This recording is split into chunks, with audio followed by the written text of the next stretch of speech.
Wondering how to permanently wave goodbye to your Revolut account? This video will walk you through the entire process, step by step, so you can close your account with peace of mind. Before we dive in, remember that closing your account is permanent, meaning you'll lose access to all Revolut services, including any stored funds, cards, and transaction history. Make sure you've moved any money you want to keep and downloaded any statements you might need first. Open your Revolut app on your smartphone. You'll need to navigate to the account closure section. Tap on your profile icon, usually found in the top left corner of the app. This will open your personal menu.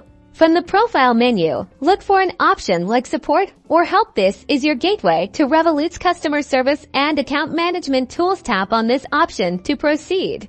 Within the support section, you'll typically find a chat icon or a contact us button. This is the primary way to initiate account closure. Tap on it to start a conversation with Revolut's support team.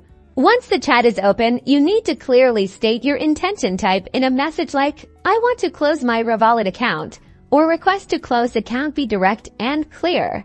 Revolut's support team will respond and likely ask you to confirm your decision. They may also ask for specific details or present you with options. Read their messages carefully and follow their instructions. This might involve confirming your identity again or agreeing to certain terms. Depending on Revolut's process, they might send you a confirmation email or an in-app notification once your account closure request has been processed. It's important to look out for this confirmation to ensure your account has been permanently closed. This usually takes a few business days, so be patient. Congratulations! Your Revolut account is now closed.